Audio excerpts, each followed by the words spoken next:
field. Because I mean, let's be completely honest for a second. We have been hyped up for now the past 3 off seasons of being the best team in the division. We're going to win the division. We're going to make the playoffs, and we've always fallen short of expectations. I'm at the point where I don't really care how much hype there is.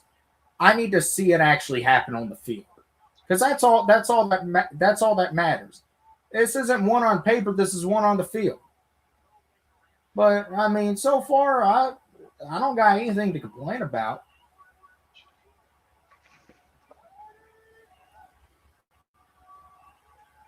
Okay, I'm back. Maggie, I'm sorry about that. And Maggie, I don't know if you remember, we actually have met before. We met at the draft party last year. Me and Will, the real tall guy. You remember us?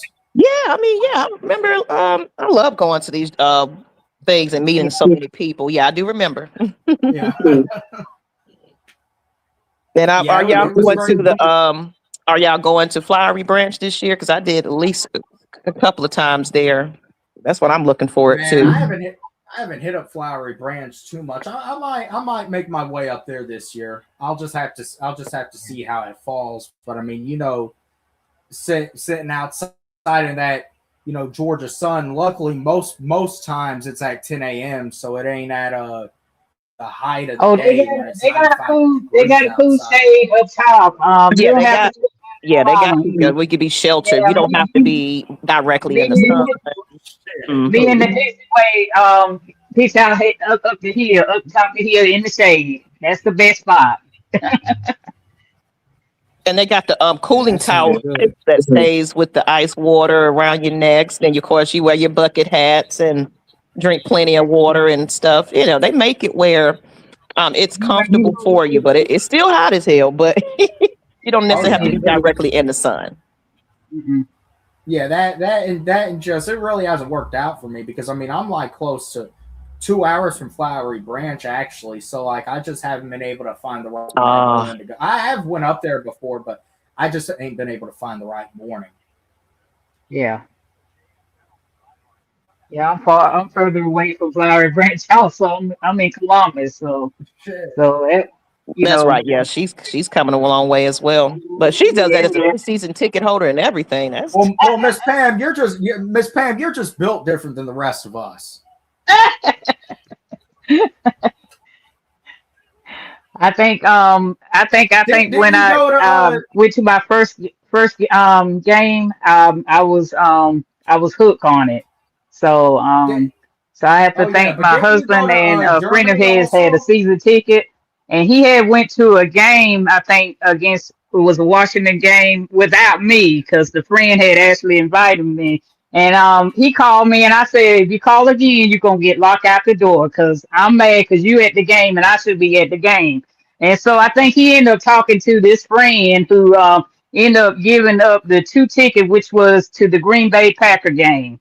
And they of course won that game. So once I went to that first game, I was hooked ever since. Oh, yeah. And I mean, hadn't missed a game since then. And that was in the Georgia Dome. Because my first game was against the Green Bay Packer, and the last game was in the Georgia Dome with the Green Bay Packer. So that was that's crazy. Neat history for me. Man, that's tight right there. Yeah. And they won both games. So I actually witnessed them closing that stadium down with a win, the NFC Championship, and that was really, really nice. Okay, so what are y'all thoughts on these new jerseys, these new uniforms? Like, what type of concepts y'all thinking we should be looking forward to?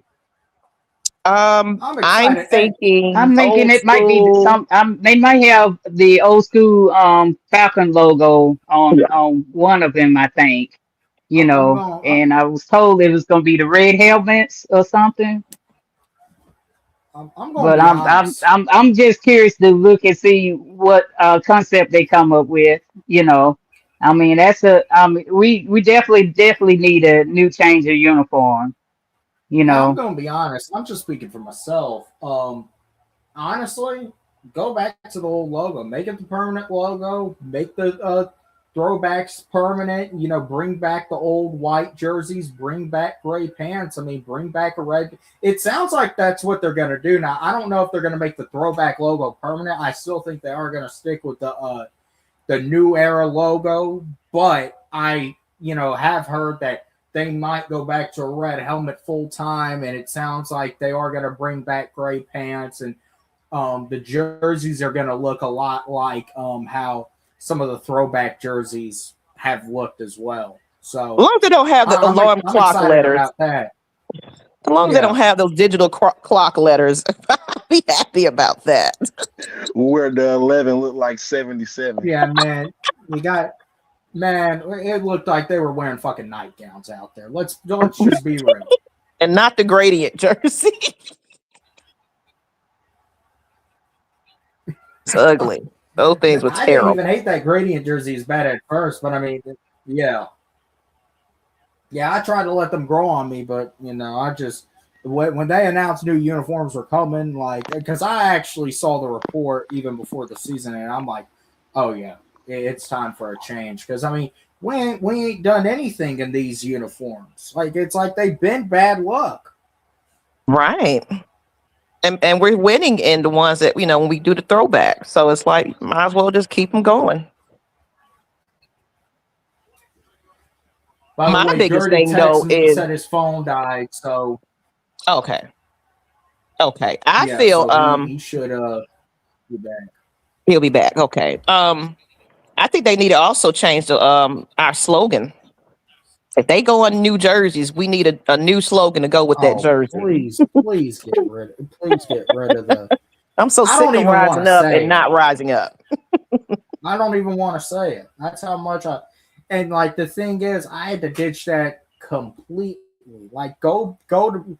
You have so many options that you could come up with, and yet you still stuck with this same old thing. But yeah, I mean, this is the time to really just push it out and push something new in. I mean, it does feel like a new era. Yeah, I mean, I think because with the way they restructured the way that we do business, as far as having Matt Ryan come in, as they created the position for him, where GM and everybody has to go through him, as well as I just feel that how it happened where when the season ticket holders and the fans was like, nah, off the blank, we're mad, we upset. They actually made off the blank jump and do something. I said, if we get enough people to complain about Rise Up, hit up Flowery Branch, email, call, whatever they need to do and say, we're sick of it. Hopefully they'll start considering it. We just need our fan base to rally around it and say, hey, you got new uniforms. We got time to, we got until April or whatever until the draft. We make enough noise and rally behind it. All creators, content creators, just come together and say, everybody just hit up Flowery Branch, email them. I think the new jerseys coming out draft week. That's when we're gonna find out about the new jerseys. Yeah. Look, they absolutely keep a tabs on what is said online and what the fans are doing. I mean, I know for me myself, and if Dirty were up here, he could tell you about it. But I definitely made my frustration very vocal, and I so much as so. I mean, look, I went right down there and showed them my frustration. So there wasn't any hiding my feelings on Raheem Morris or these especially Rich McKay too. All those guys. That's why when they got fired, I felt very satisfied. Never been more excited to see people lose their jobs. But I was side-eyeing off the blank because it's like you told us last year. I think they were going to pull the trigger on that. Yeah, Rich McKay was done. I was surprised of that. Yeah. Y'all lied to us about his dealings. That's why 680 the fan kind of, had pretty much cornered him and was like, we're going to ask you some questions. What is your role here? and then he got all combative, like, no, that isn't what we're here for. We're here for Arthur to accept this award and this, that. So I mean, shout out to 680 for calling Rich McKay out on his bullshit. Hey, but moves like that in sportology, if those moves don't happen, Rich McKay will probably still be here. Right. You would have never had Matt Ryan in here. I can guarantee you that. Absolutely. Guaranteed. There is no Matt Ryan in this building right now without Rich McKay being gone. It was just like we stated before. If it was not for sportology, Arthur Blank would not have pulled the string to say, Rich McKay, you got to get out of here. And that says a lot, though, because them to come in and audit this team and say, Arthur, yeah, your operation, you need to blow it all up. What are you doing over here? Man, and the fact that he even had to bring a consultant firm in the first place, too. Right. It's like it's going to show, okay, you got this investment. You're at every game. You're sitting here. I mean, we saw how they all sat together during the Rams game. That shit was totally exposed. You got Rich McKay sitting in the middle like he's the owner. You got Arthur Blank not knowing. You got Arthur Blank not knowing what to do. So I mean, that really goes to, I think, speak volumes that it got so bad, and I think Arthur Blank got so out of touch with the team. He had to bring this firm in to even explain to him what the hell was going on. Yeah. And then because, from the outside looking in, if you would have just went into the stands and asked the fans, you could have gotten that. You could have saved millions of dollars. You could have gotten that advice for free from the fans of what you need to do. And from the outside looking in, it kind of looked like Rich McKay was taking advantage of Arthur Blank. Yes, he was. Oh, he definitely was. Yeah. Now, who hired the consulting firm? Do you think it was somebody under Blank saying, like, because we got to think about it. Arthur Blank he ain't a spring chicken no more. So maybe his son or somebody was kind of on the, like, look. That's now, Dan. It might have been. Well, something gonna have to shake here. Your decision making, you're not as keen as you used to be. Let's bring in somebody else that can kind of help you here. Matter of fact, I don't know if y'all are on. I mean, I'm sure a lot of y'all are on Twitter. I don't know if y'all saw the report that was tweeted out.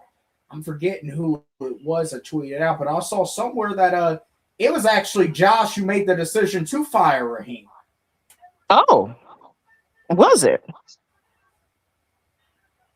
I can go back and see, but I could have sworn I saw that somewhere.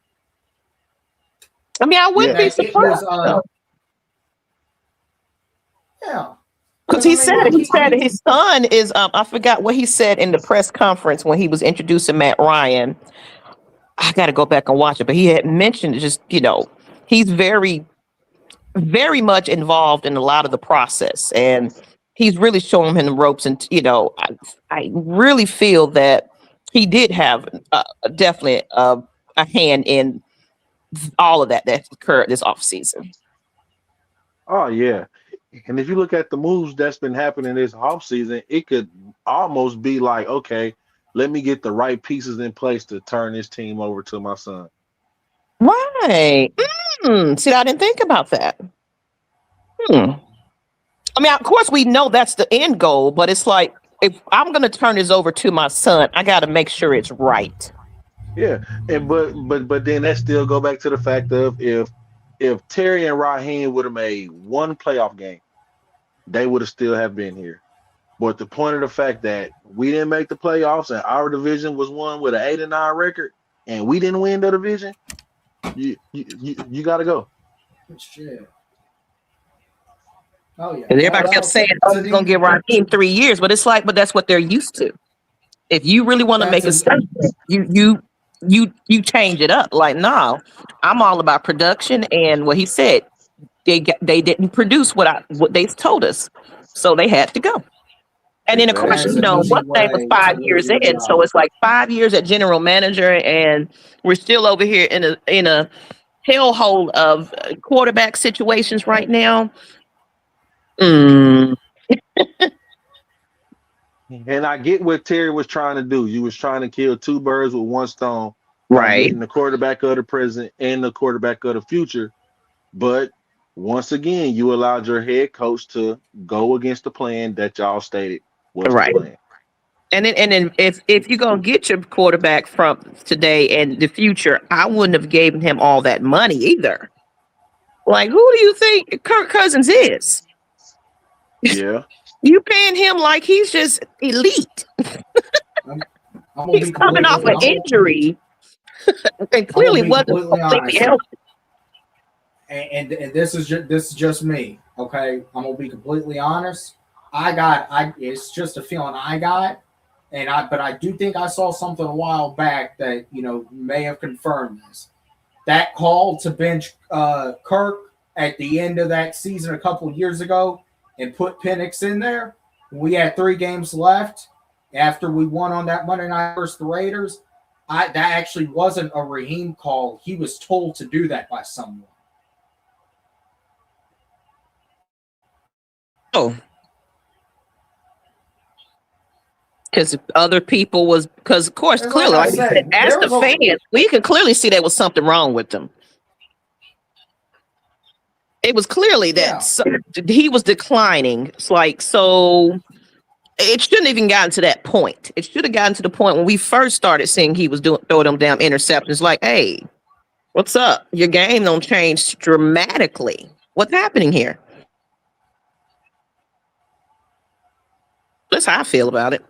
It says, so this was Arthur Blake's last swing at a Super Bowl before he handed over to Josh. Terry got fired because of Raheem, and Raheem got fired trying to defend Zach Robinson. Ooh. They value friendship over success on this job. That will go wrong every time. And that's what it is. I think when Raheem Morris came out there and said, I am standing behind Zach Robinson, and Terry didn't stop it, didn't say, wait a minute now. What? And Marquise Williams. And oh gosh. Because and then it's like it was with the Ike Hilliard. Yes, Ike Hilliard got fired for what? Wide receiver performances, but name one wide receiver who produced this season not named Drake.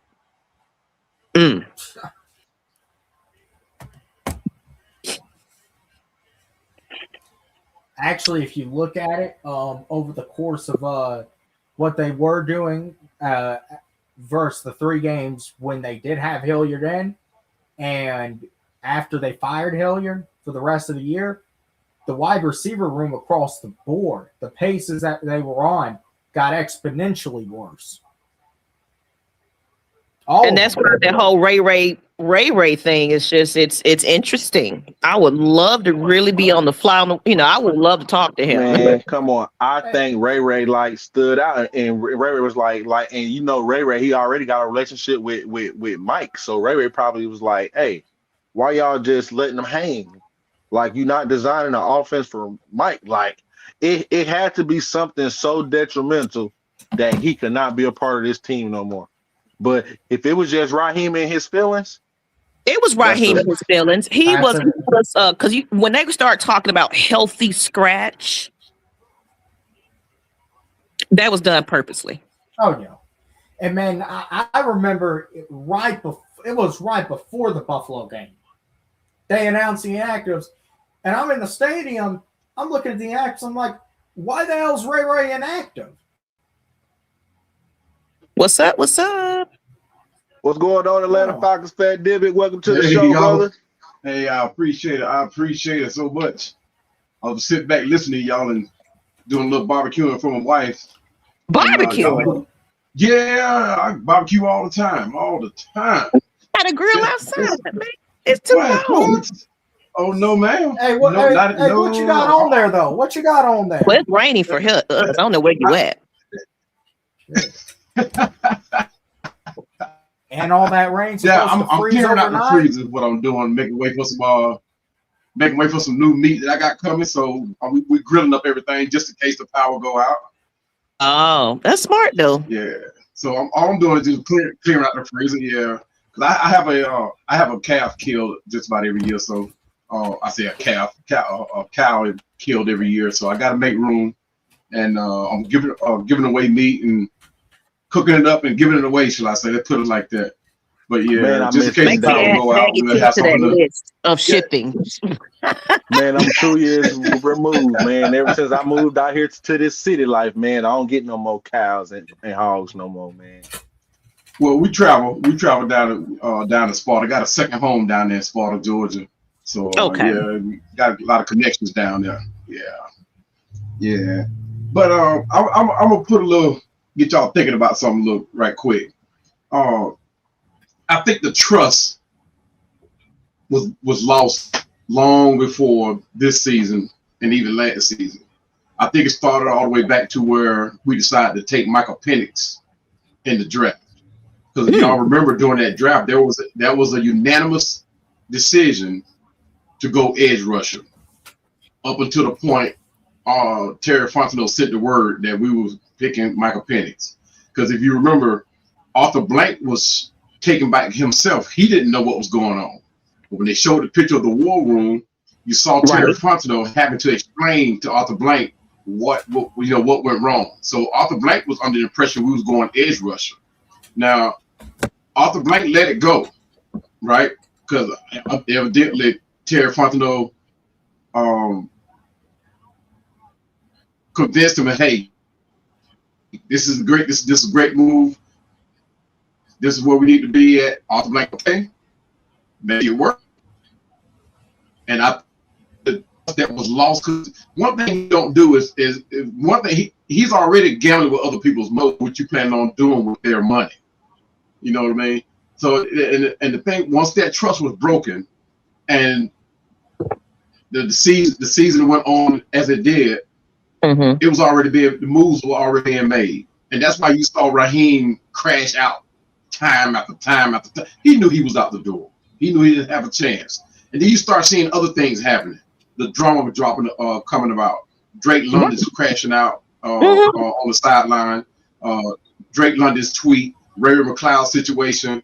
I mean, you got we don't have that quarterback talk about he can't go to his mentors on his team. I can't go to my players and get advice. Exactly. I can't go to my head coach to get advice. What kind of mess is that? Exactly. What these guys you have never heard that. Exactly. Ever. And you have never heard that from no other player in history. You've never heard that. So we got a quarterback. We ain't even hear that from Desmond Ridder. Right. Yeah, from what? That was a abomination from the get-go. They should have never even picked him. But when you have your franchise quarterback, supposedly your future, comes off the field and goes over there and sits on the sideline like he's in timeout, with nobody giving him no instruction, especially after a bad series.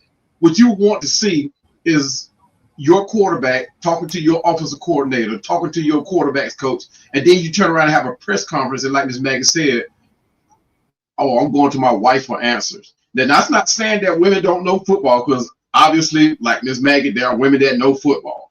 Well, no, but that means that's my support system. That's my backbone. So I'm gonna say my wife or fiance, because she's the one I went through my career with me. So yeah, I'm gonna rely on her because I can't go to nobody else. Yeah. Right. But you're not gonna actually look for answers to the problem that you're having on the field. When they say, hey, who are you talking to? Who are you looking for to develop you? You're not going to say your wife. Who can he talk to? You're going to say somebody that's in organization that's right there on sidelines with you. That's one thing going forward. You had Penix on the sidelines last year with all the life sucked out of him after he throws an interception. I mean, I'm going to ask the question. What the fuck is your wife going to do to solve that? But that go back to Raheem. Your wife breaking up the playbook with you, going through film? You got a first-time quarterback coach in DJ Williams. You got a passing game coordinator in TJ Yates, who you took him from his job to be a wide receiver coach. So now you got the one experienced that was a mistake. You stretched that man too thin. Who can help Michael Penix and TJ Yates. You got him over here with the wide receivers. Yeah. Yeah. And TJ Yates originally is a quarterback's coach. he has been the offensive coordinator, not offensive coordinator, the offensive passing game coordinator. He has been the wide receivers coach. He's been the quarterbacks coach. I'm like, when is this man going to have time? Because he is a great quarterbacks coach if he's given that responsibility. But they keep jerking him out of that position, putting him in another position every time we change a coach. And it just because I don't know how much more a quarterback can tell a wide receiver what to do. Now, granted, there are some quarterbacks that are that smart. They can say, "Hey, look, when the defense is looking like this is what I want you to do." Now they can establish that chemistry that kind of way. But to tell a receiver about his mechanics, about his route running, that is not a quarterback coach's job. You know what I mean? I mean, you want a guy that knows that position. Ike Hilliard, as fortunate as he is, you would want somebody in that position that knows wide receivers. And Ike Hilliard knew wide receivers, and he became the scapegoat because I think he questioned Raheem Morris, and Raheem Morris didn't have enough pride to swallow it. I mean, and I think, yeah, well, man, and I think Gregory McLeod he suffered the same fate. Yeah, very much so, very much so. You would think, you know, man, that's Raheem with his limited experience. Brady Jarrett ended up leaving here. Yeah. Because I mean that's what we thought that, and that's what we hoping we were getting. That Raheem Morris, going to the Rams and being able to sit under Sean McVay and seeing how he operates, you should be able to come in here and operate a team in some sort of the same type of fashion. Not necessarily the same way 100%, but you should understand the concept of winning football. Yeah, exactly. And that's what did Dan Quinn, right? He didn't learn the offensive aspect of the game like he does now. He knows it now. But when he was here, he did not know it. He relied on Shanahan to make the decision. Yep. Now, granted, Shanahan is one of the best in the business.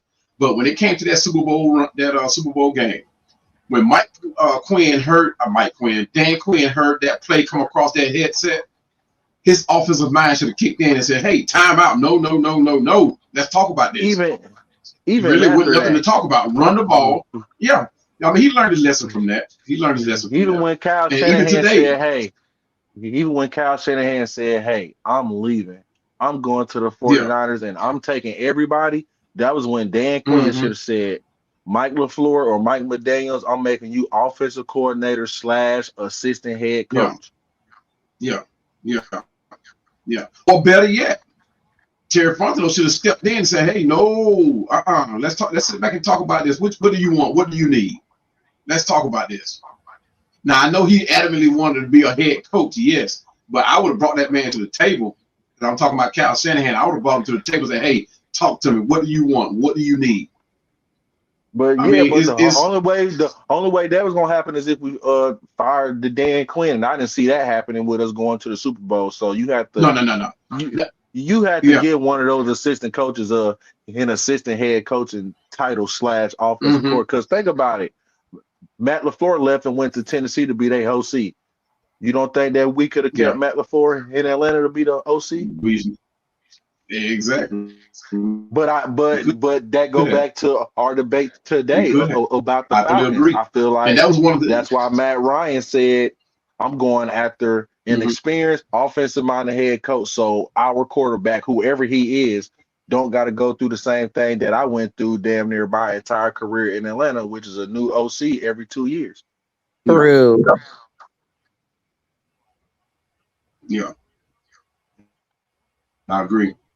Yeah, because you can't think about that. Yes, it's been that's why Matt Ryan's here now, you know, and coaches. Because there were things that were happening on the locker room with the coach. That Blank was like, "Hey, what?" He didn't know what was going on. Yeah, because Greg Beatles. Now, granted, we had Greg Beatles, Rich McKay, Fontenot, but neither one of them were telling Arthur Blank what he needed to know. They were tickling his ears with good information, right? And Arthur Blank was rolling with that. But he didn't see his money getting put to work on the field. He didn't see the result being being put to work on the field. In actuality, it was getting worse. So he had to step in and bring in that consulting firm. And when you bring in a consulting firm, they're going to look after your money first.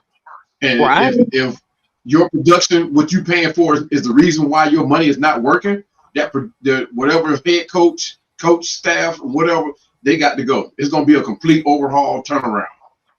Facts, and them doing It's that gonna be got money them well another spent. check in to help it look for our GM. Yeah, exactly. And I hated to see Terry Fontenot go because he actually can build a team and We work the all money did. at the same time. But at the same time, all of us deep down inside, the things that we all weren't being wanted told. Terry to stay. We all wanted Terry to stay, but we all know when it comes to business, if I want a clear vision, then that means that everybody got to go. If I want a new vision brought into the building. Yeah, exactly. Now I got a question for you guys. With the culture that we have now, right? And everybody know we got that high energy vibing type culture here in Atlanta. With Stefanski coming in with his coaching staff, Stefanski is not about that Atlanta's culture. Let's put it like that. Do y'all guys think that culture would change, or will Stefanski adapt to the way Atlanta is? And I'm going to do something right quick. I'm going to let y'all think about that one, but y'all talk about that one. Well, I mean, it's going to be something where, I mean, look, there's aspects of it, of course, the fancy's going to have to adapt to. But I mean, as far, just around like the city, but as far as the team goes, I mean, shoot, all this rah-rah that Raheem put in place and, the current things and how things are operating, all that shit needs to change. All of it. Every single ounce of it needs to change. I'm talking about the idea of doing a walkthrough Wednesday. I'll ask y'all something. I did not even know what a walkthrough Wednesday was, if that even existed before Raheem Morris came here 2 years ago. And we heard reports of them doing that every Wednesday when they were 6-3 and thought that they had the division locked up already. I mean, that is the stuff that needs to change. There wasn't any urgency with Raheem. It was a whole lot of preaching and no acting. That's what I mean. And I know you're gonna go Georgia, but I'm gonna say this. I said forget the culture at this point, because everybody is about, we got to bring in somebody that fits the culture and everything else. I'm sick of the shenanigans, I'm sick of it. I need a no nonsense type. Let's get in here and really be a contenders, please. It's cute. We got we got all the clothing. We got all this going on. We got the performance in the middle of halftime. The media is doing a wonderful job, but nobody is taking the Atlanta Falcons team seriously. Nobody's coming in here and say, oh, damn, we got the Atlanta Falcons. I'm scared of them. I wanted to come in and say, we need to be freaking breaking necks. We need to be that defense. Thank God they kept on brick. We need to be threatened. People threatened to come in Atlanta to play us. So if we got to get somebody that's not really for the culture, but coming in here, it's like, look, I'm going to come in here and make a winning team. I'm all for it. We can do all the dancing and all the cute stuff later. Let me find a product where we're getting more than 8 wins, 7 wins in a season. Exactly. And I feel like Brick and his staff, they were the only damn intimidating thing about this team this past season. And the entire defense. It's the only intimidating thing. And then having to face Bijan. Those were the only intimidating things about the Atlanta Falcons in 2025. Everything else, you could shut it all down.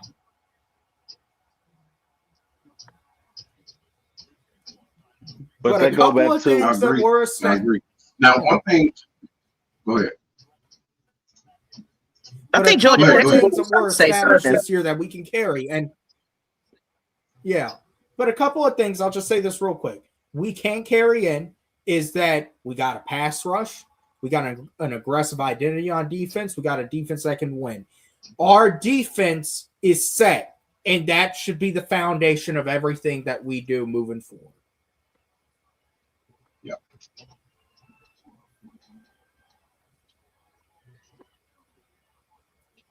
What was the question again, Pandemic?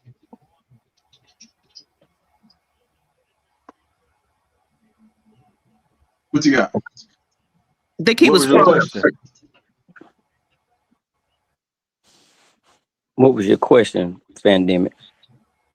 Oh no, I didn't have a question. I actually had I didn't have a question. I actually had a comment. The reason why Matt was here, we were going in and out. That's why I guess that's why didn't nobody hear me. Can y'all hear me? Yeah, I think he was breaking up. Yeah. I think your original question was about the culture, Stefanski coming in here, and that's what the original question was. Okay. Yeah. The thing is, I'm kind of 50-50 on Stefanski. Right. And I'm leaning more towards 60-40. But one thing I do as a person, as a human, I always look at a person's character, right? Outside of whether or not he can get the job done, I look at whether or not he's a fair person. And from everything that I've seen, everything I've heard, read, tells me that he is not. He's more about himself as opposed to the task at hand. And the way that people are more so defending him when it comes to, and it's not even about the Shador situation. It's about the whole ordeal up there in Cleveland. He was the single person that could have disposed of everything that was going on up there. And I mean everything. Whether it was up there in the front office, whether there was the Shador situation, whether it was the free agency acquisitions of people that they lost. He was the guy that could have ended all of that. Now, when you have people from reporters to content creators, and I listen to some of those guys from the Browns content creators standpoint, and when you have people that always wants to defend your character, there's a question mark there. When I was listening to these guys, nobody was talking about did he have the ability to change what was going on here in Atlanta. Everybody was defending his ego, defending his decision making. And to me, that's a question mark to me, because truth be told, yes, we are a better team athletic wise, but situation wise, we're in the same position as the Browns, if not worse. But at least the Browns didn't have Kirk Cousins situation. They don't have players crashing out saying, hey, technically throwing their coaches under the bus. I put it like that. And they had a situation. Offensive coordinator. They got a defensive coordinator, all experienced. So we're trying to figure out now how is that going to transition to make us better. At least we had an excuse. We had an inexperienced defensive coordinator, inexperienced head coach, inexperienced offensive coordinator, and a very young team. So I'm trying to figure out how this. And I want a veteran staff to come in, but if they couldn't turn that Cleveland squad around, what makes us think that it's going to change here? And people like to throw out, well, he's been to 2 playoffs in 6 years. Whoop-de-doo. We've been 3-4 years, 1 game away from a playoff. That's not saying nothing. 2 playoffs. I mean, and I think that's where the experience of having an experienced head coach coming in here, taking over a young team, because everything for us not getting to the next level has been on coaching. That's one thing can't nobody say. Can't nobody say in the sense 2023 we ain't had the talent to win this division every year. But it always came down to coaching and capitalizing in the moment. And I feel like with the whole Raheem thing, I understand you won the last 4 games, but we were already gone. We had a winning record of 13 and I think 4 of when we're already eliminated from the playoff. You know what's that? You know what that is called? I'm going to tell you what that is called. That is called winflation. That makes you appear at face better than you actually are. That is what that is called. Because listen, when you're 11 from the playoffs a month before the season ends, you ain't a good team. I don't care. Man, that actually means you're a pretty bad team. Yeah. That 4-game winning streak, that's called winflation. That's all it is. And what made that All even these more embarrassing is winning streaks.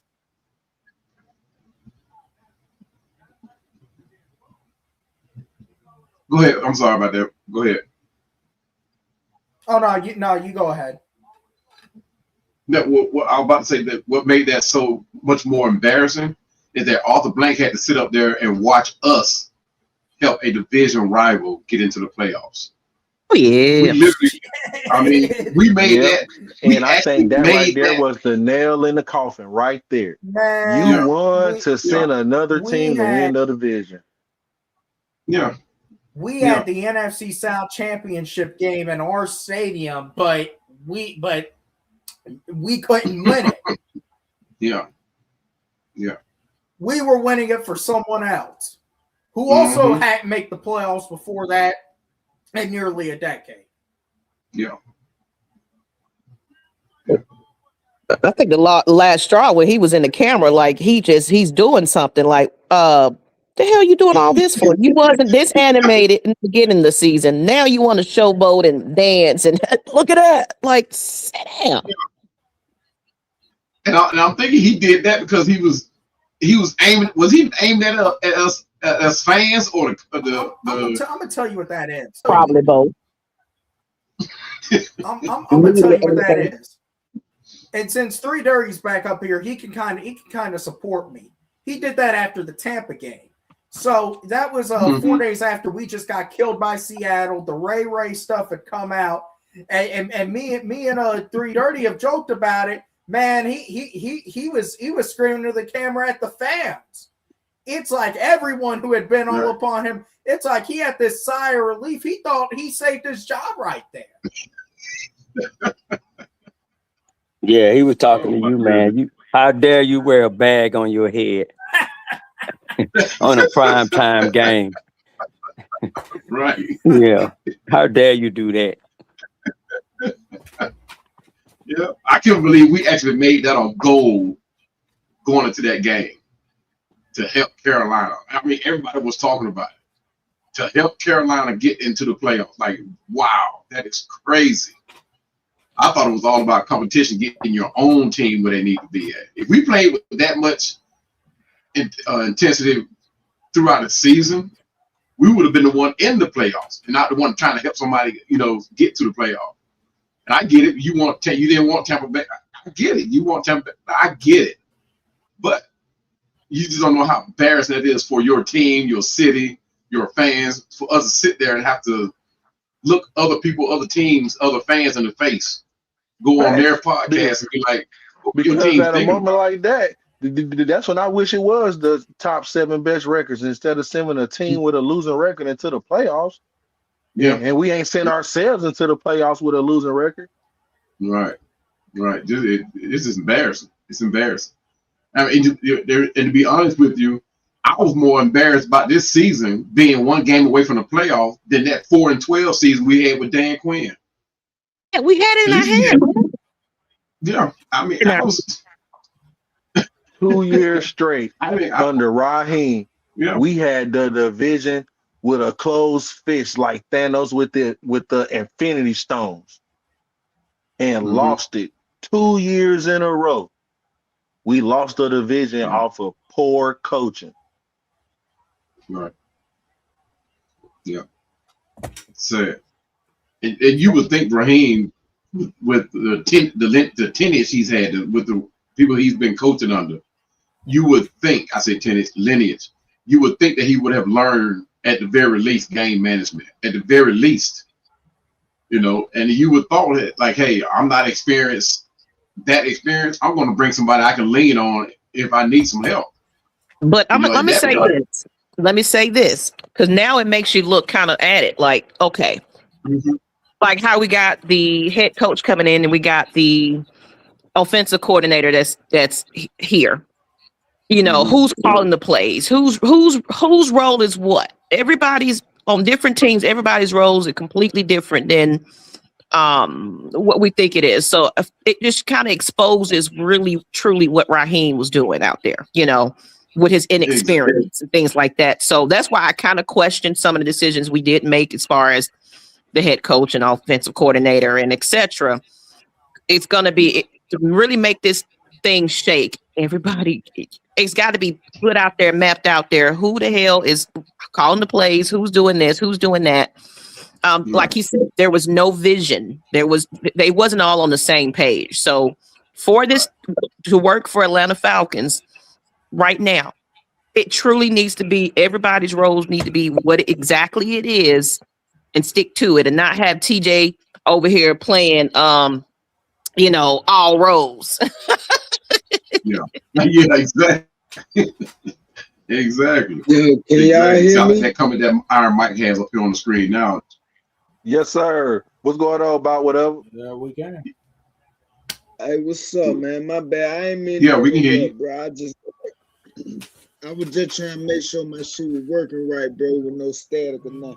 I go back on mute. I ain't mean to interrupt you though, bro. Go ahead and finish your point. No, you good. Come on in. Hey, look, I got a question, right? In all seriousness, like, and this coming from a person, man, I done been dying kind of for putting hands on folks about my Falcons up here, man. I done even been in a hole in the can for nigga talking crazy about my Falcons up here, man. I live in Pittsburgh, bro. Like, it's hard being a Falcon fan of this motherfucker, bro. They used to championships. I ain't got shit to brag on, but on the serious note, right? All these folk keep talking about do it for the culture and the culture this and the culture that. My nigga, we ain't got no fucking culture. Our culture is fucking losing, nigga. It's a whole fucking 6-7 hour documentary on YouTube right here what we all on about how fucked up this fucking franchise is and been during the whole 6-7 years, right? Matter of fact, I'm glad you mentioned that. Have y'all seen that documentary? Have y'all seen that documentary? Yeah, I haven't seen that. Big this though, right? We ain't got no fucking culture. Our culture is fucking losing and flies fresh as fuck while we losing. Like anybody on here remember that scene on Toy Story where the dude Woody told Buzz, like, nigga, you can't fly. You ain't flying. You falling with style. Right. That's our fucking, bro. That's our culture.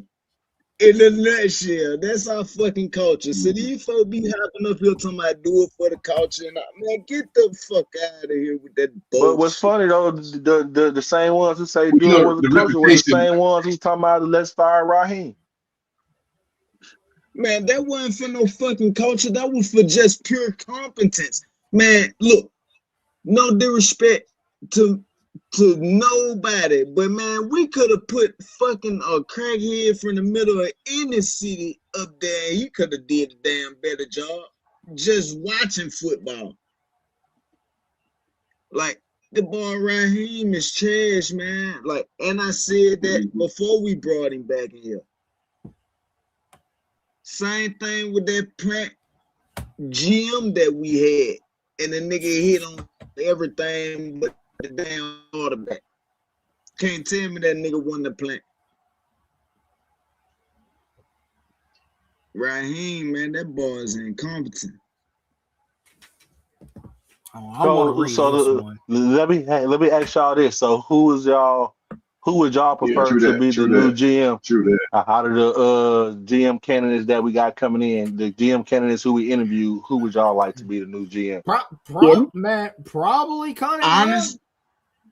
But honestly, I want that guy from Pittsburgh who was the assistant GM for the Steelers.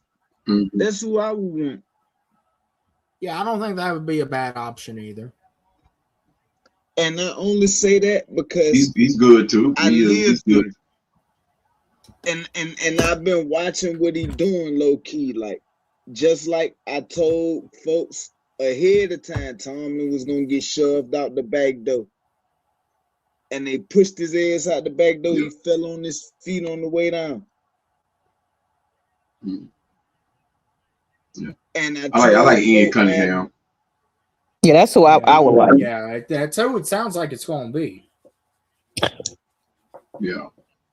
But I wonder why it's taking, you know, to go ahead and announce it. Well, I mean, that's what's baffling me right now. That's what's baffling me right now. Why is it taking so long? The obvious choice, Ian Cunningham. The obvious choice would be Ian Cunningham, but when you put the resumes together, Andy Whittle from Pittsburgh resume is almost the same as Cunningham, because like from 99 to 07, he worked with Pittsburgh.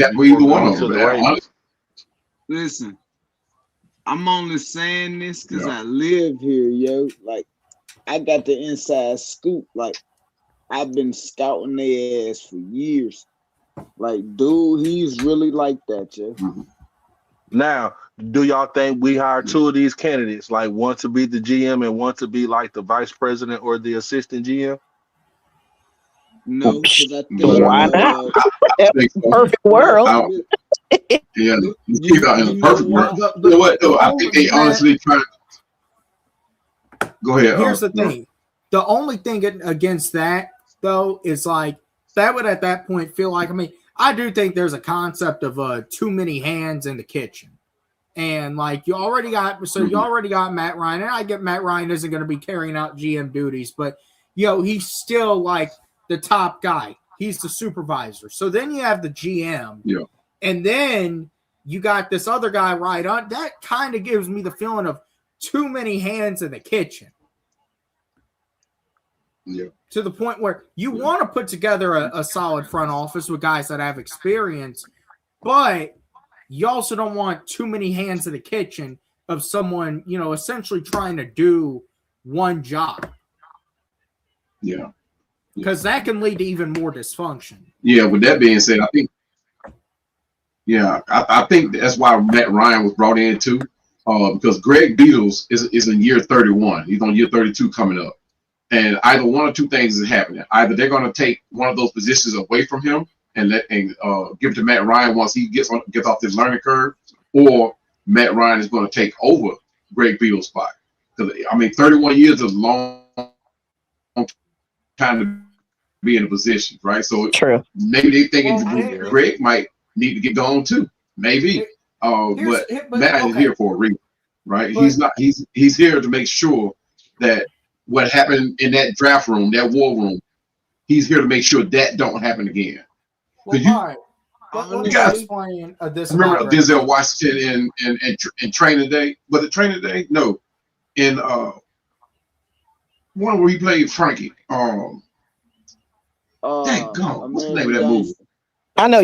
American Gangster. Mm-hmm. American Gangster, where he jumps off and says, "Hey, from now on, don't nobody talk to me. You got business with me. You talk to Matt Ryan. Matt Ryan, you talk to me. Never over the phone. That's it." And that's what Arthur Blank just did. He pulled a gangster move, and nobody is going to make a decision from here going forward without Matt Ryan knowing about it. Especially a situation like the draft, especially a situation like free agency. Anything and everything that a general move that they make is going to go through Matt Ryan. Matt Ryan is going to run it by Arthur Blank. Now, Matt Ryan probably won't make a decision on either one of the cases, but he would have an input, I presume. I'm hoping Matt Ryan become that guy where he just can't step away from the game, and that help that he said he's going to bring for Michael Penix, he is that help. He's going to be on the field, during the OTA, during practices. He's going to be on there helping Michael Penix with his mechanics. Because I watched 4 hours of video footage that I watched under a coach's eye, as opposed to just watching it as a fan. And I saw some things from Michael Penix that explain why he stayed in the pistol all season. Even from Indiana, he didn't play a lot on the center. So that would explain why he didn't play a whole lot on the center here. They wanted to keep him in the pistol because he was somewhat successful as in the pistol in his college days. So I'm thinking like comfortable under center. Okay, they want him to go on the center. He's got 2 bad wheels on him. I'm not gonna say bad wheel. I'm gonna take that off of him. He's injured right now, right? So if they're gonna force him to get on the center, going too. But I feel like that's another thing that go on Raheem, because how long did he have this partial tear and y'all kept putting him out there? Yeah. I think they knew it and didn't want to admit to it, and because kind of like how Mooney situation, that collarbone. I think a lot of these players had these injuries, and they was like, okay, we go, come on, because we doing too bad right now. Y'all got to play. Her cousin is injured, and her come on in here, Penix. Yeah, I know you ain't ready, but like Mooney, come in here and maybe not get under center.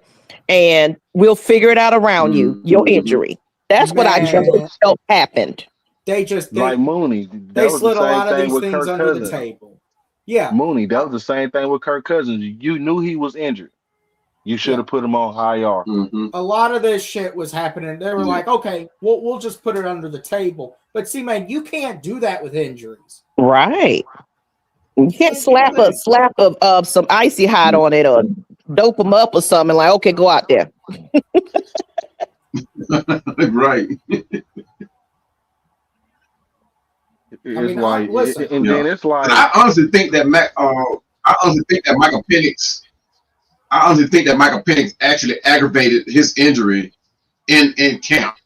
If y'all remember, there was one time he pulled up lame. He didn't like he twisted his ankle or something, but he pulled up and they sat him out for the rest of the practice with the ice bag on both of his legs. Now I'm thinking like that may have been an aggravated injury and they kept that under wraps. That man was actually seriously hurt, and it came to the point where they had to play. They really didn't have to play him because you had another guy back here, Emery Stick, that you could have stuck in there if you were that concerned about your future quarterback. Right. But and then they go back. They knew this guy was hurt, and that's why they kept on in the pistol. Yeah. And that's another reason why Matt Ryan is here. Stuff like that won't go unnoticed. How come players are not coming back from injury reserve? Like for some reason they go on IR. We don't never see this player again. Man, hey, y'all watching this game right now? Y'all watching this game? Yeah, I'm watching it. Man, JSN, he is there's something else. What my boy Dre May look like?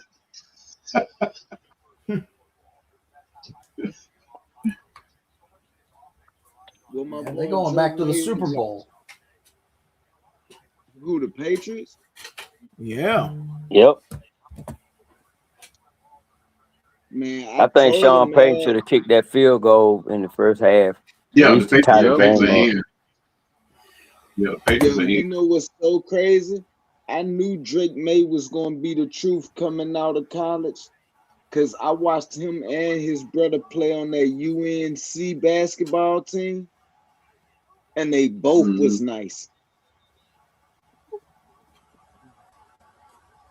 Yeah, but he was gone before we got to him anyway, though. Man, I would have loved to have Drake May. We wouldn't have picked him. Man, it's just the system. If Michael Penix would have had an experienced coordinator or experienced offensive head coach, it would have been different. But since Raheem wanted to roll out there with the inexperienced play caller and Zach Robinson, that's what hindered Michael Penix. Because look at all these other quarterbacks. Once Caleb Williams got Ben Johnson, it was over. He turned up. Once Drake May got Josh McDaniels, he turned up. CJ, that's the problem in Houston. Once they fired Bobby Slowick, they ain't never been the same. They just got a good young defense. Man, it would have been nice to have Zach Robinson got a hold of this offense because the defense did their part. I mean, it's been a while since we had a defense like this, and if Zach Robinson had did what he's supposed to do with this offense, because he really was the Achilles heel to this offense, really, with his play calling.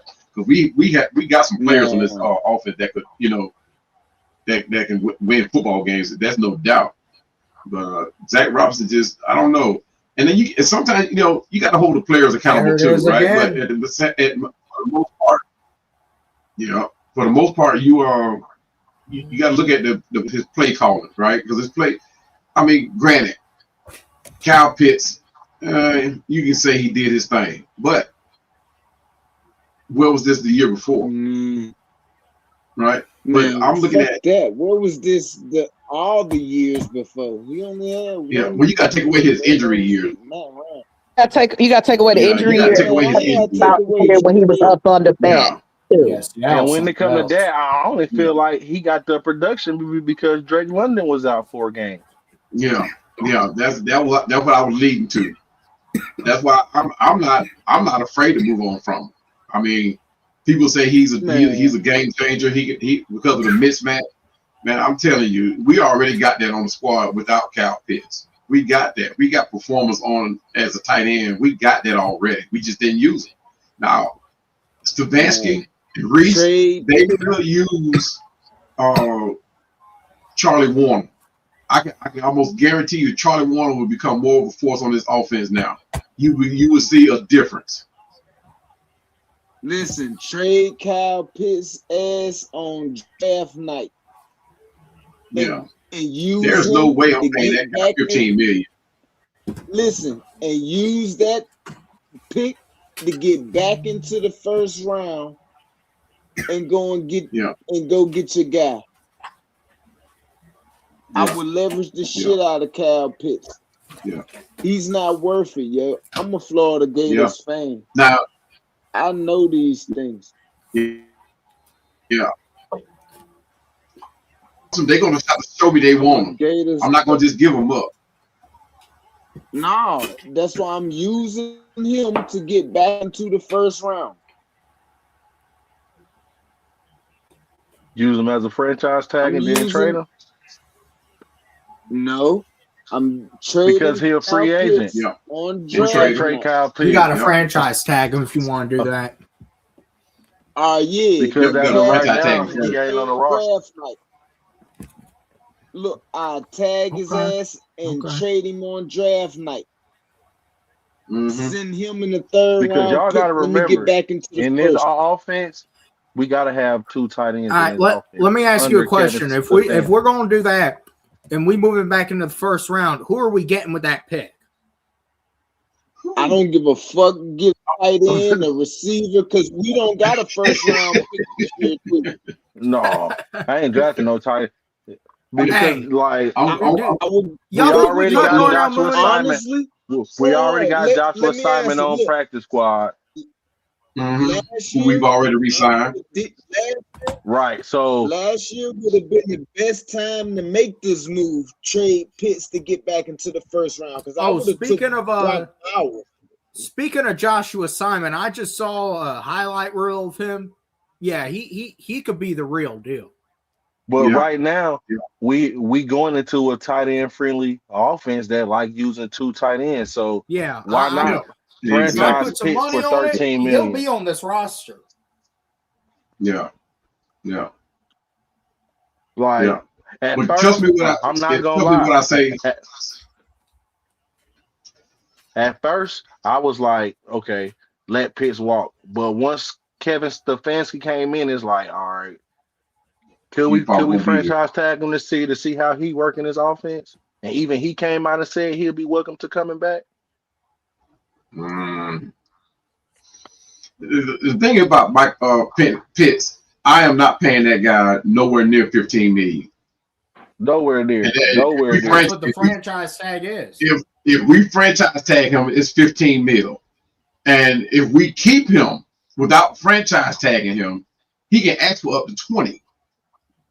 Now, man, he ain't worth 20. What's his name? I'm giving him between 11 and 13. Yeah. Travis Kelce don't make $20 million, guys. No, I'm not even doing it. I'm not doing it. I mean, if his game didn't improve that much in his contract season, didn't improve that much for me to say, okay, he deserves another shot. I'm looking at the year prior to his contract season. Yeah. That's what I'm looking at. Because you got guys who do it all the time. They come in contract year and they ball out. They put up all the historical numbers. But then once they get their money in their hand, contract signed, they disappear to the next following season. Welcome to the show, Blackberry. Home team, home team. Home team. What's happening? What up, Black? We just What's happening, big bro? Hey, we outside. Yeah, we done jumped off the stoop, my boy. Yes, sir. We out here in these YouTube streets, my boy. Appreciate you having me on, man. What's going on, man? Hey, what's going on, chat? Hey, listen. I just want to say to all y'all, man, like, I just want to say thank y'all for just showing me the way, being good people on all y'all platforms. And I appreciate all y'all for showing the love. All love, man. You know what time it is. Oh, yeah. I ain't know you been. Damn, y'all been on almost 3 hours. Hey, man, we've been rolling. Burnt my battery up. Talking that good. Yep. But yeah, so Blackberry, the question on the platform for today is, what do you think about the new direction of these Atlanta Falcons? Blackberry. I'm back, y'all. What's up, Blackberry? What's up, Maggie? What's going on, homegirl? Nan much.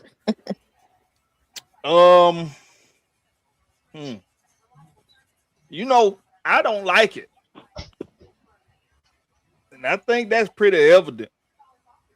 I don't like it because it looked too familiar to a once proven already losing effort.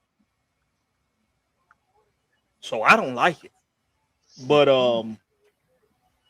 you know, it's not up to, you know, it's not up to me, it ain't up to nobody else, you know, besides the front office of this team. I just released a video reacting to the Patriots going back to the Super Bowl. So y'all might want to check that out, but I don't like it.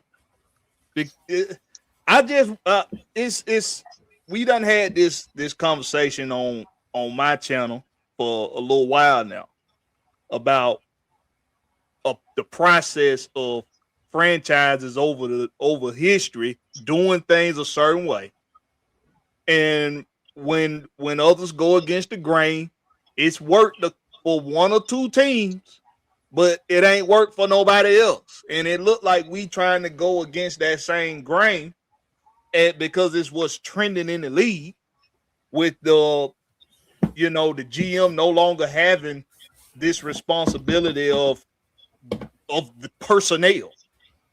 They just, what the head coach want, GM go get, and you got somebody else making decisions on coaching hires and in the direction that the team going in. I don't agree with that. I don't agree with it because there's no evidence of it having sustainable, consistent, positive results. And that's all I'm about. I'm about consistency. I'm about positive, consistent results. Just because it doesn't work for the Kansas City Chiefs and Andy Reid don't mean it's going to work for everybody else. They could afford to do that.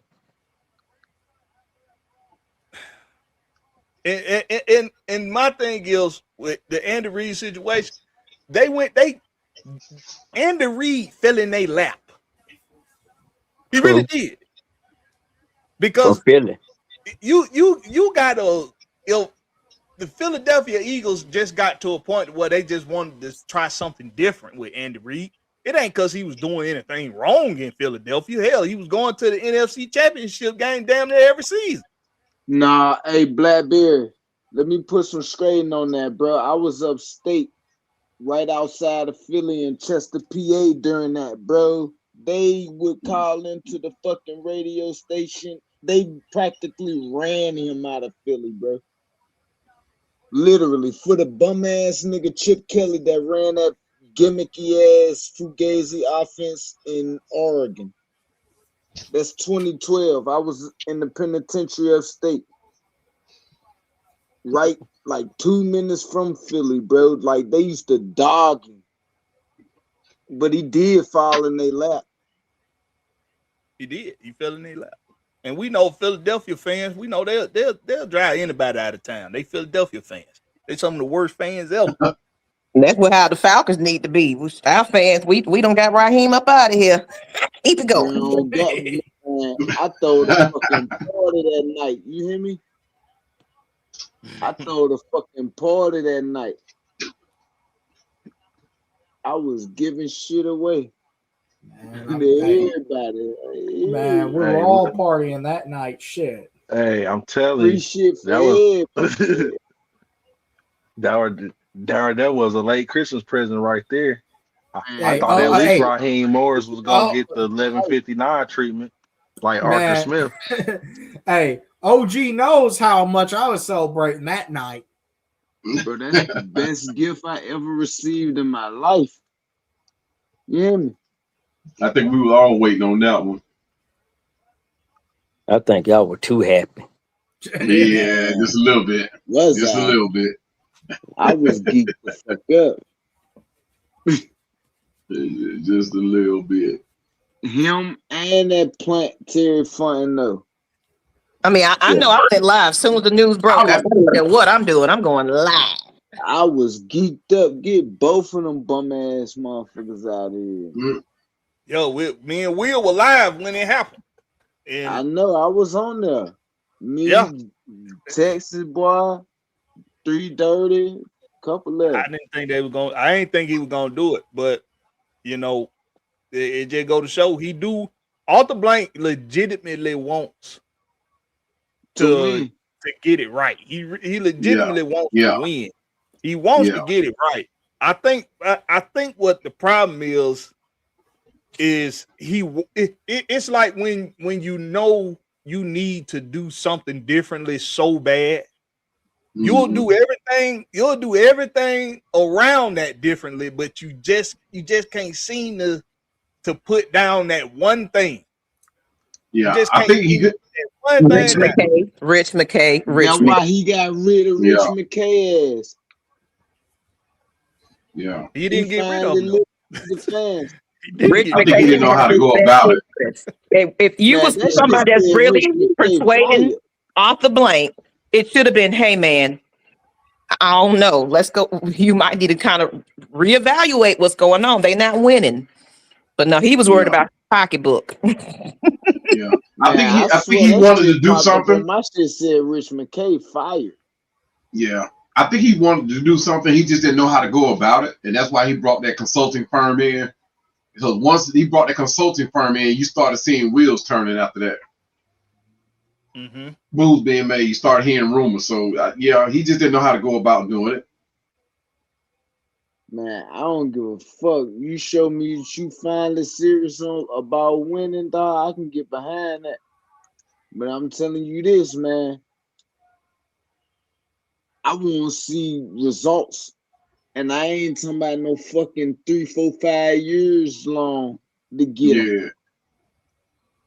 It shouldn't take that long, bro. Like, this shit, you on some Tomlin shit. You walked into a ready-made team, bro. Like, this shit better not take long.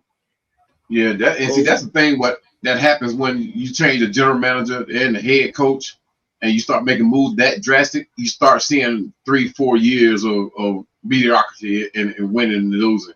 But we already got pieces in place that we can come in, like you said, a ready-made team that's ready to win. If we just have to win that 1 or 2 more games to get where we need to be into the playoffs. Let's not make that a goal, but at the same time, that could be a step in the right direction. We say this a made team, right? You coming into a team that's built already, ready to win, but coaching is a major part of winning. Yes, it's a major part of winning. It ain't just about having the right personnel. Yeah, you got these dynamic players. You got these big personalities. You got these guys that know how to show up in clutch moments. Right.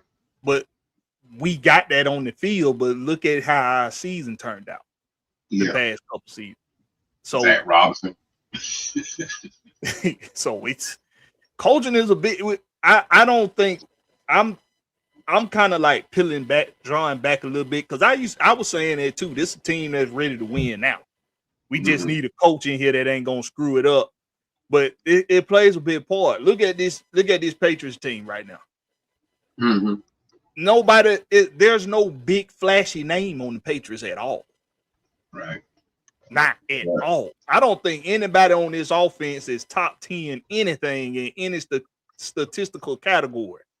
And yet here they are in the playoffs. That's why you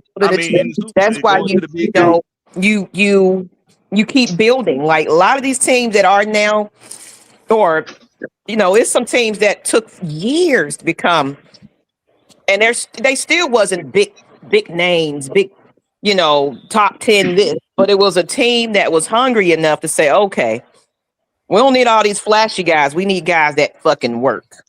Yeah. Ready to put in work. Yeah. I like that. Yeah. But Vrabel didn't do too. Hey, look. Every game. Vrabel didn't do that well in Tennessee. And we didn't hear that much bad publicity on him when he went to New England. Right.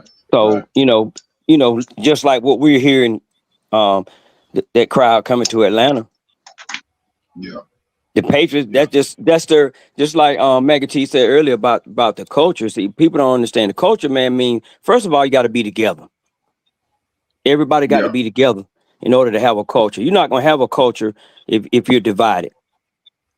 Right. So by New England having that pedigree and that winning mindset, which, they only been out of the loop for a few years after Brady and Belichick left. Now they back with a guy that was down in Tennessee and they was not doing anything. But it was just like we stated earlier. They brought in Mike Vrabel to have the Patriot way without Bill Belichick. And then they got that young quarterback. So they say Mike Vrabel was like, you know what? Let me go get what I know work. Hey, Josh, you want to come back and be the OC? And Josh was like, yeah, I'll come back. But listen, hold on. Wasn't Vrabel an offensive lineman? No. Mike Vrabel was a linebacker. No. I thought he was an old lineman. My bad. That's why he went and got that monster to call them plays. Shoot, he didn't have step when he went and got that offensive coordinator. He didn't have his ego in it or his pride. He went in and got what was going to be best for the overall, for the team, for that culture that they got up there. Because they ain't going to play with him up there in New England now. Right. It's about who can be smart the most, who can be smart the most in the league. Well, at least we got a candidate now. We got rid of Raheem. Yeah. I just think Raheem didn't have a clue. Man, he didn't have a clue. Man. So, y'all. I mean, I don't know what you mean by at least we got a candidate. Now I don't know what you mean by that. Man, at least we got a nigga who name we could throw in the hat. Now, me, I'm not gonna say candidate, but it's like this. We gotta see what happens. That's me. I'm ready to see what happens. I'm not sold, but I'm willing to see what happens. Same here. I like the vision, but it's like for the last two coaching hires, we all been in there. Okay, let's go. We're gonna get behind it. We going to the playoffs. We finish this. Now it's like, all right, we just gotta. Yeah. I'm in a wait and see. Let's see the process, but I like the direction that we're heading thus far. I mean, he got to show. He got to show us, man. He got to show. Yeah. He got to show this city that all of this drama. What have you done for me lately? Around him, he got to. He regardless of what anybody that wants to say about the criticism that he gets and how we don't need to be we don't know what we talking about with the criticism he get. Regardless of that, this dude got to show us. Look at all this drama around him. Look at all of it. Whether he brought it on himself or not, it's around him, and we got to deal with it now as a franchise. He got to do like Albert did when his son screwed up. Albert kept his head down, and he sold us. He sold it. He sold himself to us by showing us what he can do. Oh yeah, and he apologized. He apologized and like he said, turned around and showed us like showed us. That's what he got to do. He got to show us that it's not going to affect. It's not going to affect positive outcomes with this team. He can get these players behind him, and he can win football games.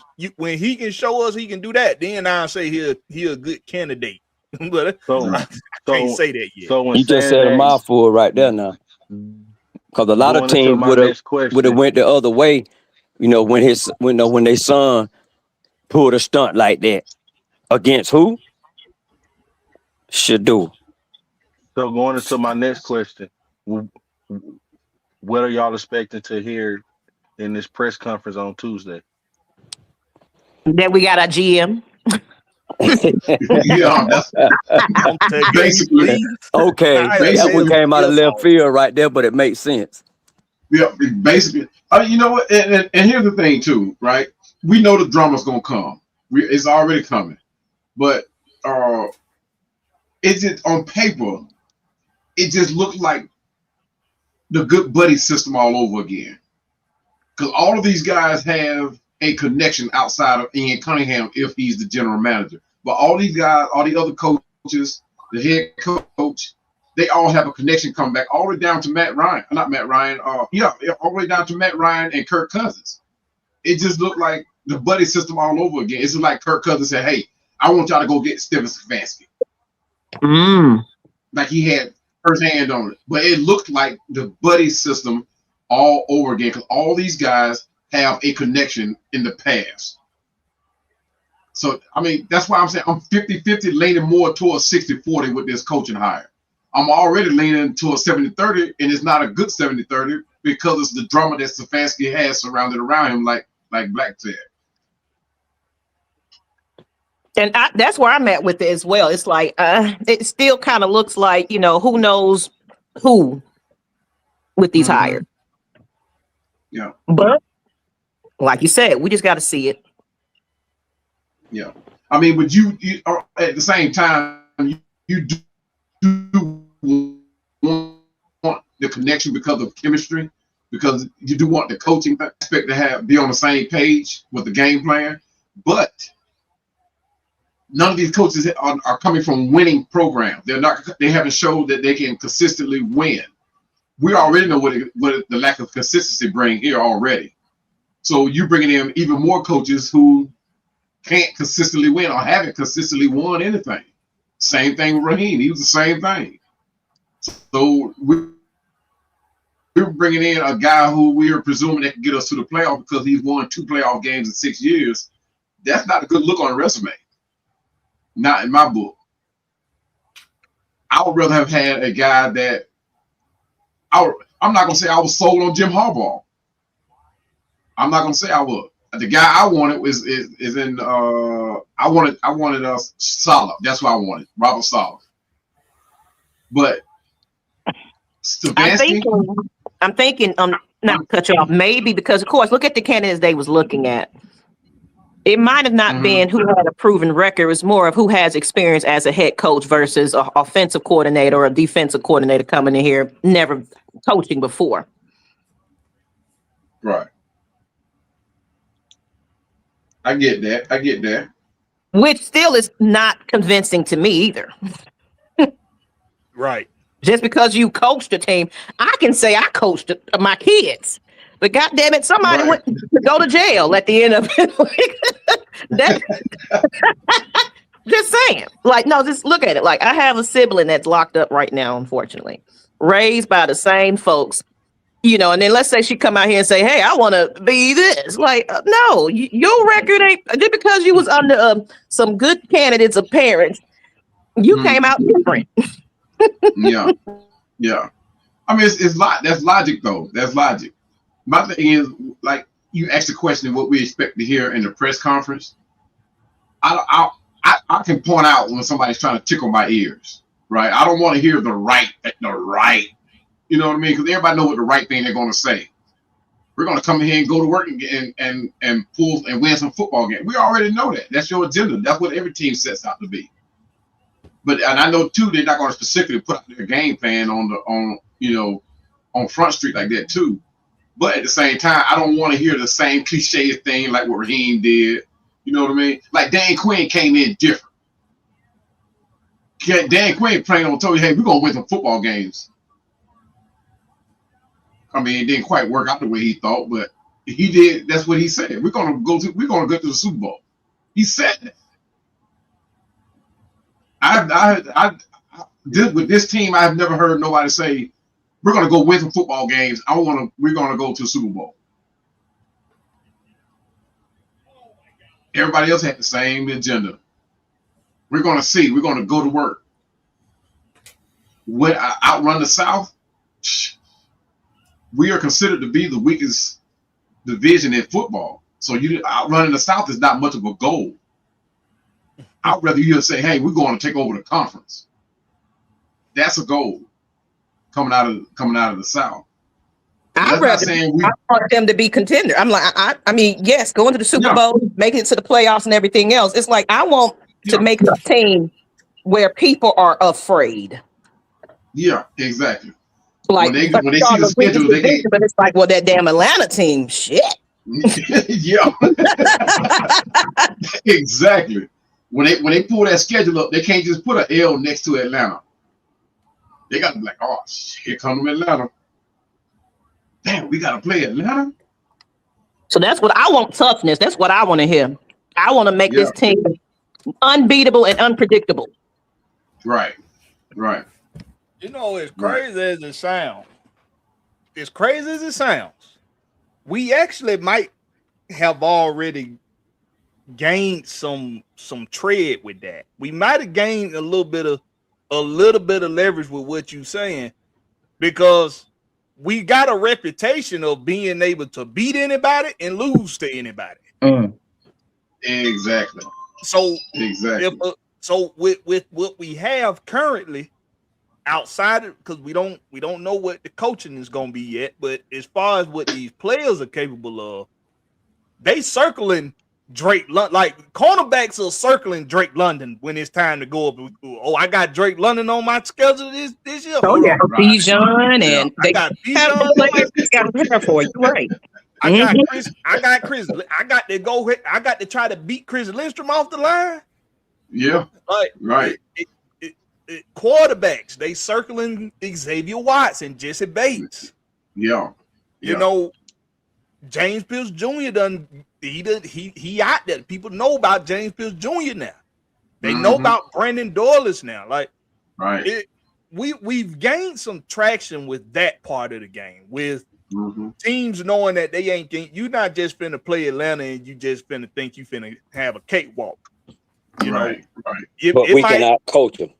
It might be some fans of football out there that do content creating that might, when they do these reaction videos, oh, this the Falcons, this ought to be a win for the Ravens, this ought to be like, they might still be doing that because they don't know no damn better. But these players that got to go, that have to match up with this personnel, they understand the assignment. So I think we getting closer to that now. Like 3W just said, can we out coach them? Is the thing now, which is what Vrabel did to Sean Payton today.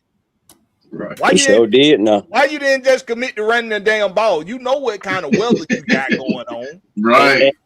And you waited till the snow started coming down before you wanted to try to kick some field goals. Right. I bet you they wish they would have tried that field goal now. And that's what it comes down to, a coach that, uses time management better. And things like that's really what it came down to. We got the players to execute if coached right. but it's also game time decisions and stuff like that that makes a huge difference in what happens in this particular play. You're right. True that. All right, y'all. We're finna get ready to wrap it up. Everybody want to say their final words before we get up out of here? Yeah, I mean, first of all, go ahead. Nah, go ahead, bro.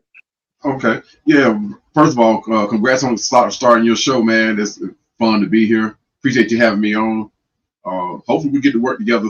We will work together some more. I ain't gonna say hopefully. We're gonna work together some more in the future. And because we got a lot right around the corner, we got to start talking about the draft, free agency, and all this type of stuff too. So it's going to be a lot of fun trying to see where everybody's mindset is with this new coaching staff we got coming in, because we actually don't know what kind of a guy that this is, Stefanski, where his mindset is, what type of players that he likes to draft, and the new GM and all that type of stuff. But we're going to have a lot of stuff to talk about. So, you guys in the chat, y'all make sure y'all stay close. Hit that like button, hit the subscribe button. All of us up here put out good content, great content. So, and we got the greatest fan base in the world. So we're going to have great input for you guys, everybody to follow. But like I said, I appreciate you having me on, man. Y'all can follow me at Atlanta Falcons Fandemic on YouTube, Twitter, Facebook. And I still haven't did the Spotify thing yet. I appreciate the help though, Miss Maggie. I know you sent me a link. Get with me when you get some time. No, you sent me the link already. I just haven't done it yet. But yeah, it's coming though. It's coming for sure. But yeah, y'all hit that like button, let's subscribe, and let's get this fan base thing going.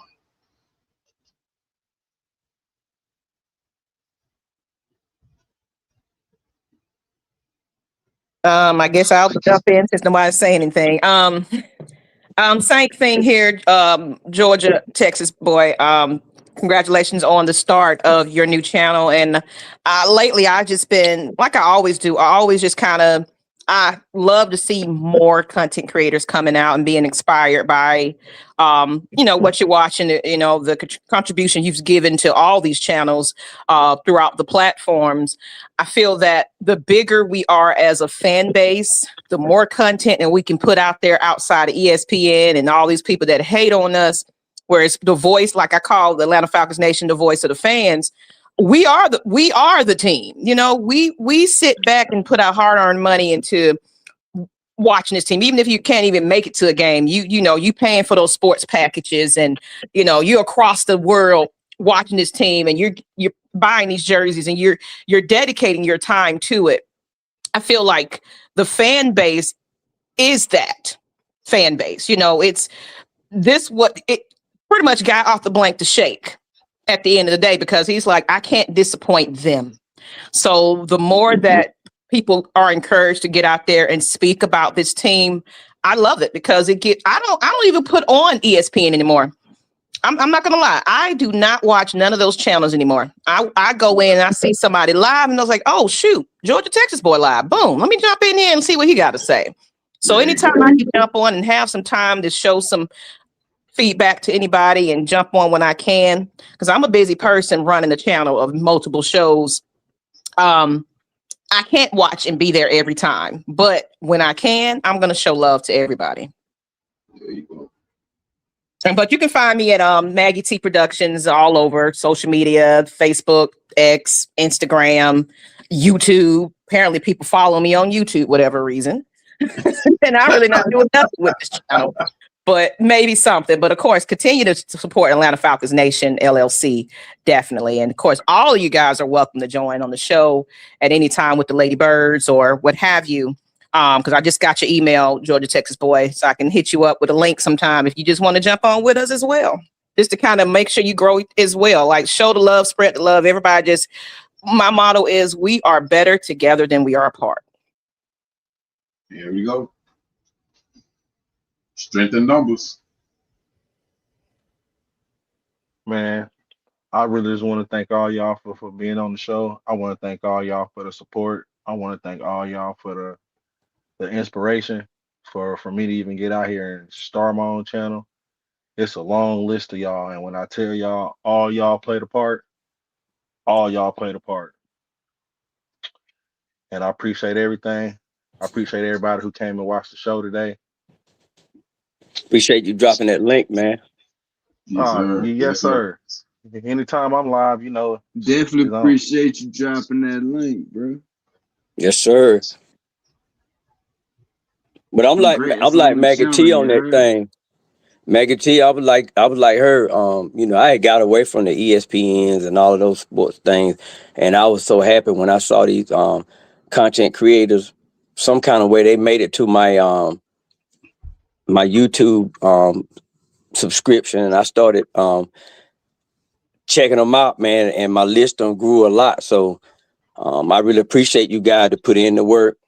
I don't have a platform. I probably would be a sorry. I ain't gonna say sorry. I probably would be a bad content creator because I see the work that got to go in it, along with the research, the dedication, and all of that too. So, hey man, shout out to all of the content creators for the Falcons. It's a good thing. Overall, it's a good thing. Oh, yeah. It's a great thing, man, and you know, it's about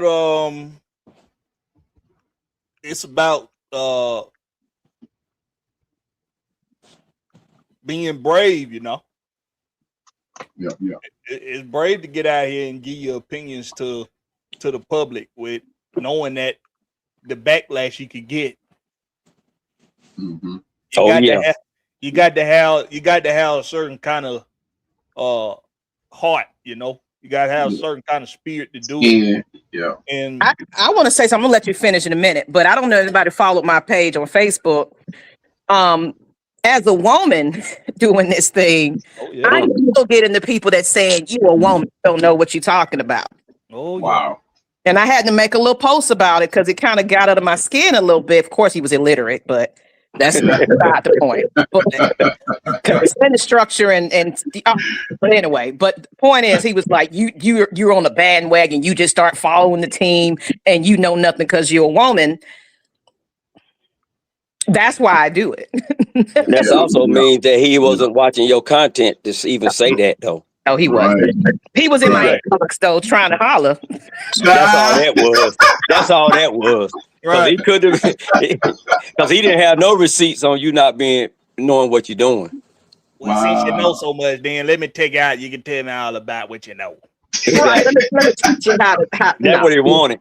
Right. That's what it is, though. It takes bravery. It take a brave person to get out here and do that, man. And women, and for women that do that, that's exactly you leaving a lot of room for criticism and ridicule. So it's about bravery. So shout out to my boy Gatxboi. I got them Gatxboi. I think Blackberry your #1 fan though, because they've been trying to get you out there for at least a year with that photographic memory. Yo, man, you see one thing one time, you gonna remember it forever, man. I know. Man, let me tell y'all, man. Postman tells me this. I say since about 2015, man, to just get out there and I always got an excuse for everything, for every reason to not do it. And I'm like, man, you know what? At this point, my kids getting older. I got time. I'm situated in my career to where I can take time to just give my opinion on my favorite team. There you go. There you go. Why not? Mm-hmm. And I just jumped out there, and I tell people, man, it's like I don't be planning stuff sometimes, man. A lot of times, bro, I just let go and let God and see what happened, man. And he just knows. And my advice to you as well, though, and I always kind of tell everybody, look, don't worry about the numbers and who not paying attention. What you want is authentic, genuine people that really follow you. And so it's going to grow. The numbers will come. That's the only thing, because that can discourage a lot of people. A lot of these content creators get out here expecting they're going to be 1,000 views in one day. Yeah. You got to just humble yourself first, bring out good content, and people will follow because this fan base, we got a community. Like people, but believe it or not, we have a YouTube community. We just all have to get together and follow each other, and that's just there was divide, but it's like we're trying to push that narrative out of there that we can't get along and get along. That's the only way this shit work. Yeah, and quiet as kept though, it'll be more than just Falcon fans that follow you. Because like when I got started, I was surprised at how many Falcon fans will follow me. Because I talk Falcon football all the time. I don't care who will listen. But once I got started doing content creation, man, I'm talking about people from the Bears community, from the Panthers, from Tampa Bay, I think I got somebody from like just about every team, or somebody from from their fan base, and it just takes one or two videos that's gonna maybe get your name out there, depending on what your content will be about, and your numbers will skyrocket. Because like when I got started, it was like 150 for a while, right? And then when I did this one video with during the draft process when we turned down that pick from the Bears, that video got like 10,000 views, and I'm like, what? Wow. And I got like so much feedback from that thing. I'm like, I still haven't answered all the questions from that video, and I'm like, when that video went, I'm like, wow, and I got all kind of energy from that video. So once that video took off like that, I was like, man, what did I do from that video that got me like this? I took that video, did the research off that thing, and I just kept putting it out. Now I'm trying to reach that 1,000 subscribers now. So it's a hint, chat. Y'all need to go and subscribe to that channel. But yeah, it's fun once you get hooked into it. Well, once you get hooked into it, you can't stop. Yeah, because I done got to where now if I got a tolerance for hearing stupid shit. So yeah. I got a low tolerance for hearing stupid shit. So when I hit so now I done got to where, okay, well, I got this platform. Let me get on here and let folks know that was some stupid shit. Yeah. And like you was just saying, for me it's quality over quantity too, Gatxboi. Yeah. It's quality over quantity. When you're not thinking about the views and you're not thinking about the subscribers. Now, of course, the goal is to get the views and to get the subscribers. That's the goal. Right. But when you're not thinking about it because you find yourself a groove to get in, and you stay with that groove, and you just continue to be authentic, continue to be yourself, and do what you want to do, and not necessarily what you think other people want to see and hear. Just do what comes natural to you, and it's gonna, like Maggie said, it's gonna gravitate the people to you that want to that want that content. They gonna come naturally. You just got to keep putting it out there, be consistent, and don't care about what somebody else saying about it. You just do you. And you're gonna be all good, my boy. You know I'm happy for you. We off the stoop now. So we all here for you, man. We all here. I'm not letting you go back inside either. You out here now. You can't go back in now. You out here. Keep them on the porch. Keep them on the porch. We outside. We outside now. Yeah. We outside. One thing for sure. Streets. Yeah. One thing for sure too. You gonna get those comments where people saying, "Man, you don't know what the hell you talking about. That was stupid." You gonna get that. Like me, I like to comment anyway. I don't go back and forth with them. I just like to comment, and I actually send them a question back to them. You know what I mean? And see, you get people out there that will draw you into that too. That's what they want. They want you to get out there crashing out, so it's not a good look on you and your channel. But you don't feed into it. You know what I mean? Spin it to where it's a positive thing, and be like, somebody saying, "Hey man, that don't sound different." You send that question back to them. Well, what do you think? You know what I mean? Like, it's all about the direction you want your channel and how you want it to look across the YouTube channel, and not. I mean, sometimes you will get to that debate where you have to defend what you say, right? But you can do it in a way too where you look professional or look becoming of your channel, right? And not people just thinking about like you just crash out, trying to get your point across, right? So you can be that fan, but like I said, you're gonna get that negativity. I still get it. You know what I mean? People know I've been in this for a minute, so I still get it. So yeah, just keep doing your thing, man. Yeah, I did that the other day. Somebody replied to, responding to a reply, and I asked the dude a question, and he said, "You just yapping." Yeah. Like, nigga, this my video, nigga. Right. That's the whole damn point for me to yap. That's the whole point. We all give it our own opinion. So I There told him you say go. less. I didn't respond like that. I just said say less. Yeah. And we done. If it's going to be people that don't understand the assignment, they just want to see. They want to try to get a reaction out of you. Right. So, but it's actually a positive thing too that they do respond. So the more time they respond negative, the better they look on your channel and analytics. So let them keep on. I tell them thank you for the comment. That's what I tell them. That part. Yep. Thank you for the comment. Yep. But I'm gonna pull out, man. Everybody enjoy y'all evening. I'm about to go downstairs and do my family duty as well. I wish everybody a blessed night. Let's finish watching this game to see who we're gonna have in the Super Bowl. Let's hope by Tuesday we know who the GM gonna be, and we all can have another group show again and talk about these Dirty Birds like we all love to do. Oh, for sure. That'll work. Once again to the YouTube streets, thank everybody for coming out to the show. And y'all know over here, we don't write no scripts over here. It's just real talk. So everybody have a good evening. Peace out. Peace. All right. Peace. All right.